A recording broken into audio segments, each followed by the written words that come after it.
Every year, the Foreign and Commonwealth Office publishes a report on its work to promote human rights overseas. It's a serious document of some 200 pages. It covers policy goals, key human rights themes, and major countries of concern. It was also an opportunity for the Foreign Secretary, Mr. David Miliband, to summarise his concerns and to speak on the continuing need for political dialogue across the globe. As human rights moves from the margins to the mainstream, I don't think it can be seen as a discrete part of policy parked at the back of a Foreign Office annual report or even parked in a side of the Foreign Office. It needs more and more to be seen as at the heart of the major challenges of foreign policy.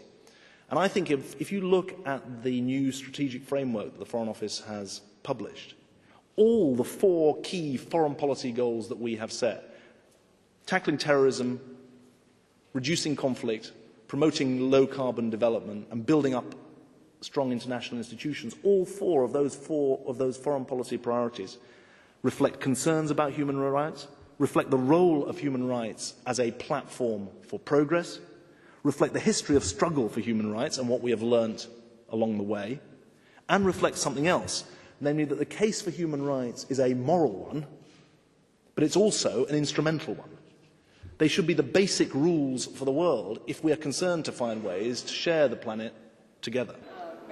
Concern for human rights, said the Foreign Secretary, was one of the UK's greatest strengths.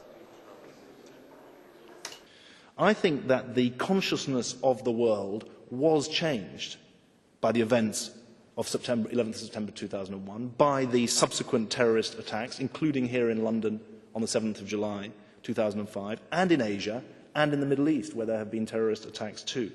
The threat we face is different in its methods, in its ideology, and in its goals. It's different than anything we have faced before. Now, some people say that countering terrorism is so important that we must put aside concerns about human rights.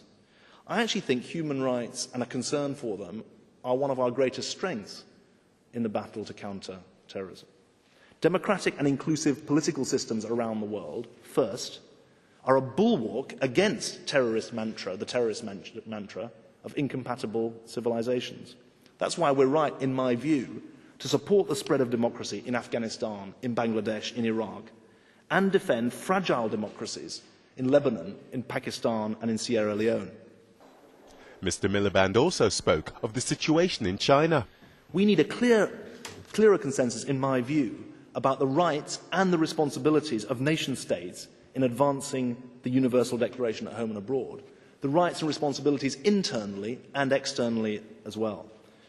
I call this responsible sovereignty, not just upholding the obligations towards their citizens that are embodied in human rights treaties, but also demonstrating responsibility to the international community.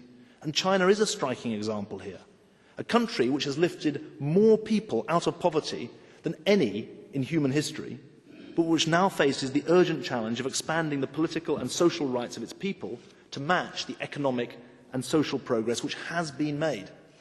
And it's in all of our interests that they succeed, and that's why we will keep arguing frankly and directly for greater human rights in China. Mr. Miliband added the UK would continue to work across both regional, national and international frontiers to protect human rights.